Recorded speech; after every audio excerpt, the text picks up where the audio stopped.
Hola chicos, buenos días. El día de hoy voy a explicar la última actividad de la guía número 3 de Economía, Filosofía para los grados 11.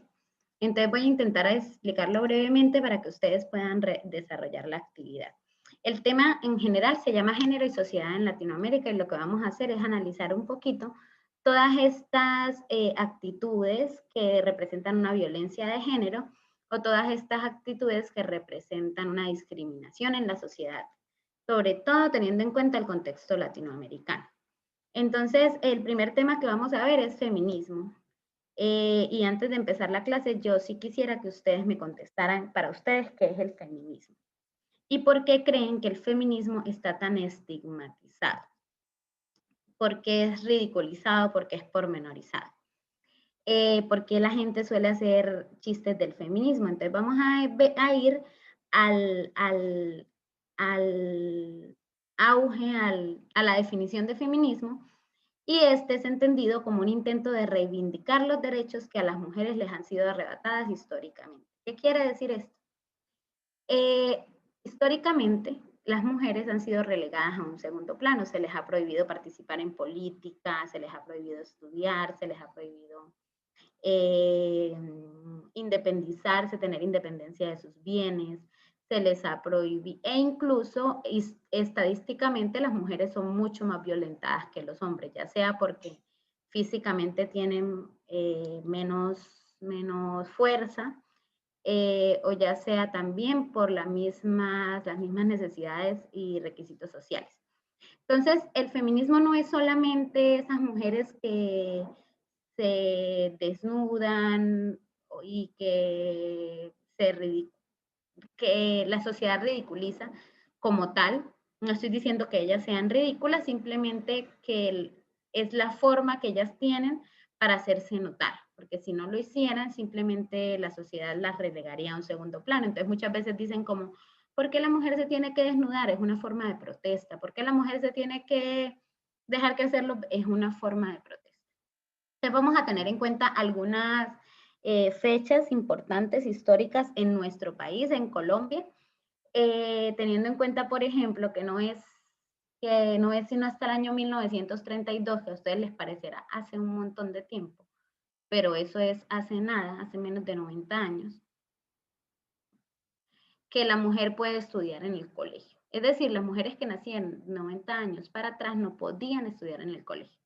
Hasta 1933 las mujeres pueden estudiar en una universidad, pero no es sino hasta 1936 cuando la primera mujer estudió en la Universidad Nacional, y es esta que está acá, que se llama Mariana Arango Trujillo, en el año de 1936. La mujer estaba relegada al hombre, y por lo tanto dependía ya sea de su padre, de su hermano, y no podía votar. Es hasta el año 1954 donde las mujeres votan por primera vez en Colombia. Esta imagen que está acá fue la primera mujer que votó en Colombia, y a partir de esto se organizan un tipo de movimientos sociales, uno de ellos muy importante que se llama el Congreso de las Trabajadoras, que en el cuarto Congreso Internacional de las Trabajadoras realizada en Bogotá, surge la idea de eliminar las capitulaciones. ¿Qué eran las capitulaciones? Todos los bienes que las mujeres tenían le pertenecían ya sea a sus padres, a sus hermanos, y si no tenían, a sus hijos, pero las mujeres no podían administrar sus bienes propios, sino hasta que no se realizaron estas capitulaciones. Una de las principales promotoras de los derechos de la mujer en Colombia ha sido María Cano, conocida como la Flor del Trabajo. ¿Qué quiere decir esto, chicos? El feminismo no es ese movimiento ridiculizado que se muestra, sino que es más bien un intento de que la sociedad reconozca que las mujeres han sido históricamente desiguales, y por lo tanto que le brinde esa igualdad, Listo. El segundo tema que vamos a ver hoy es la diversidad sexual. La diversidad sexual se refiere a todos estos grupos LGTBI, no sé si sepan qué significan las siglas, por acá las tengo, lesbiana, gay, transexual, bisexual, intersexual, al reconocimiento de estas personas como personas y al reconocimiento de una sexualidad distinta. En Colombia ha sido un poquito ya reconocido, en Colombia es posible cambiarse el sexo solamente 2 veces. Es que si no estoy mal, creo que solamente una vez en la vida que puede cambiarse uno el sexo y luego volver al otro. Entonces por eso digo 2 veces máximo, por ley. En Colombia está entonces permitido cambiarse el nombre. Si yo nazco con un nombre femenino y me siento identificada como masculino, me lo quiero cambiar. En Colombia está permitido casarse desde el año 2018, desde el año 2018, a través de una sentencia de la Corte Constitucional, se permitió casarse entre las personas del mismo sexo. Sin embargo, en Colombia se siguen presentando muchas discriminaciones a las personas de la comunidad LGTBI. ¿Ellos qué hacen? No es que todos sean iguales, lo que pasa es que reconocer la diversidad. Por eso, precisamente, la bandera de ellos es un arco iris. Los colores del arco iris son todos tan distintos, son todos tan diversos, pero conviven juntos. La diversidad sexual lleva a que los estados, en algunas partes, reconozcan o no reconozcan las uniones maritales de personas del mismo sexo. En este mapa que vemos acá, vemos en dónde es legal, donde se permite el matrimonio homosexual, está con verde en la mayoría de los países de Europa, de Estados Unidos, Canadá, en México, en Colombia, en Brasil. Es legal el matrimonio homosexual. En Costa Rica hace poco, aquí no está coloreado porque eso fue este año, en Costa Rica que aceptaron el matrimonio del mismo sexo. Y los países que están más claritos, que vendrían siendo acá como Italia, acá Chile, estos países europeos, permiten la unión civil, es decir, permiten que las personas vivan juntos y les dan derechos de los bienes que tienen en común, pero no es reconocido el matrimonio. Los países que están en grises son aquellos que no reconocen el matrimonio entre personas del mismo sexo. Listo.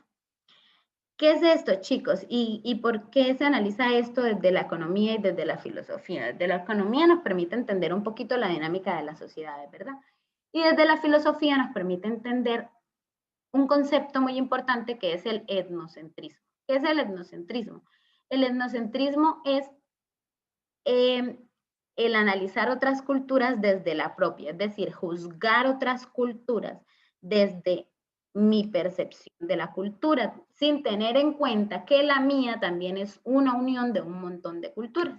Entonces, por ejemplo, acá tenemos esta imagen que representan unas personas del catolicismo con un Jesucristo, adorando a un Jesucristo, burlándose de un indígena que está adorando a un antepasado. ¿Qué implica esto? Implica que yo no reconozca que hay otras culturas que tienen creencias y vivencias propias y simplemente juzgue desde la mía propia. Cuando, si tenemos en cuenta la imagen, los dos están adorando un pedestal, están adorando algo que para cualquier persona podría no existir. Listo. ¿Qué es lo que implica esto? Lleva un montón de actitudes que pueden llegar a ser discriminatorias con ciertas personas y que pueden llevar a la violencia. Entonces, la primera de ellas es la xenofobia, que es el odio o el rechazo por los extranjeros. Lo vemos muy claramente nosotros acá con los venezolanos, que todo el tiempo los llamamos venecos, que estamos haciendo chistes, y no tenemos en cuenta que ellos, para uno salir del país de uno, es porque la situación económica, social, política, cultural está muy... Y no tenemos en cuenta toda la travesía que ellos han tenido para llegar a Colombia y simplemente los ladrones es un venezolano, los que trafican son los venezolanos, los que, etcétera, todos los venezolanos y no nos damos cuenta de la realidad social que hay detrás. Otra actitud que puede llevar el etnocentrismo es el racismo, ¿verdad? Cuando yo no entiendo y no comprendo que el mundo está compuesto por muchos grupos étnicos y simplemente pues rechazo uno o el otro, ya sean los indígenas, ya sean los afrodescendientes, ya sean los musulmanes, ya sean cualquier tipo de grupo étnico. En esta imagen pues traje a colación la imagen de George Floyd, que fue este señor que fue muerto a manos de la policía estadounidense.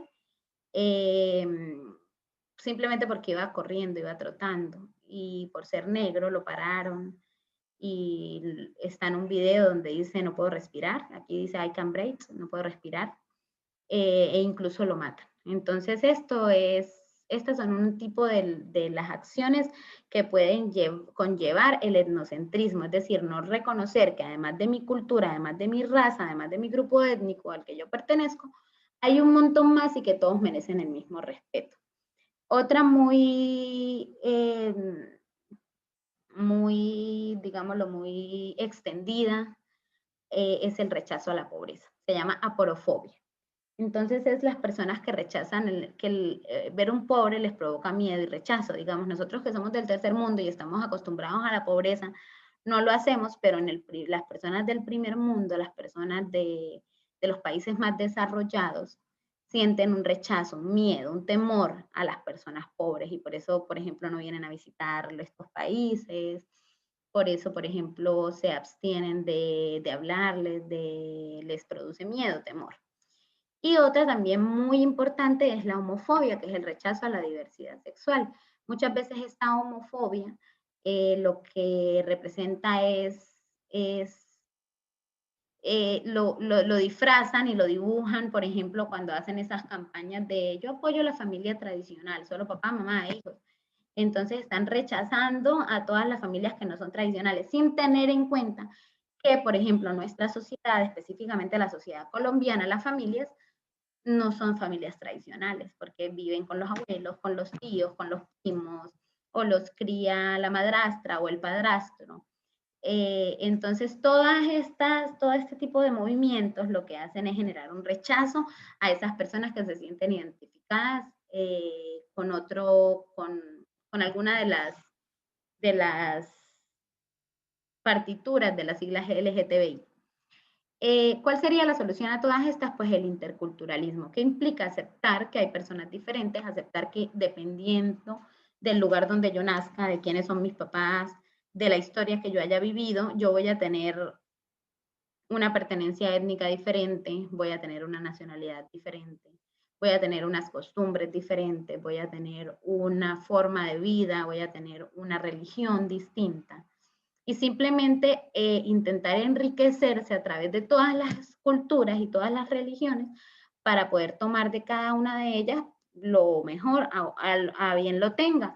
O si no, simplemente pues dejarla ser, ¿sí? Ese es el interculturalismo, aprender a entender que no solamente mi cultura está bien, sino que todas las culturas del mundo tienen arraigos y que tengo que respetarlos. Listo.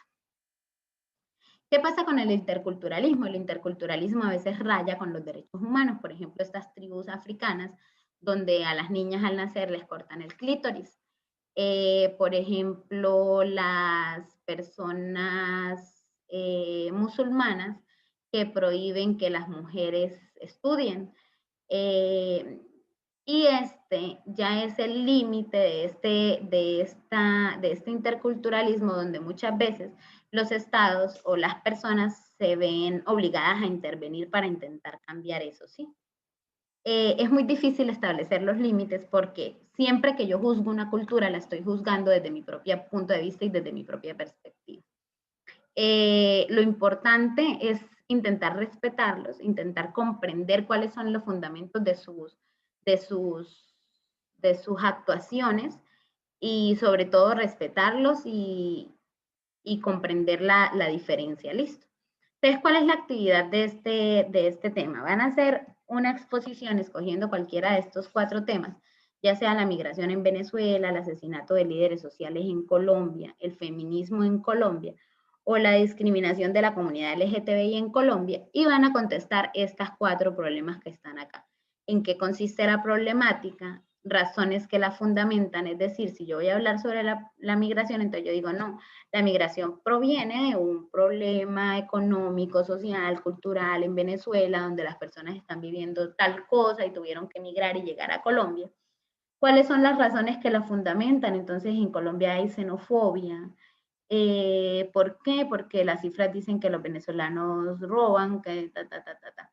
¿Cuál es la relación con el etnocentrismo? Entonces ahí sería la xenofobia que se proviene de los colombianos entendemos que los venezolanos, perdón, que los colombianos entendemos que los venezolanos hacen tal cosa mal o hacen tal otra, y las posibles soluciones a la problemática a partir de su propia perspectiva. Listo. Van a escoger cualquiera de esas, la exposición la deben utilizar realizando presentaciones que no sea PowerPoint. Suben el video a YouTube y lo envían a mí, por favor, me lo envían al correo, no lo envían al WhatsApp, porque en el WhatsApp no tengo espacio y no puedo calificar, me queda más fácil calificar en el correo. Eso sería todo. Cualquier duda, inquietud, sugerencia, con muchísimo gusto yo se las resuelvo. Espero que estén bien y un abrazo para todos. Chao.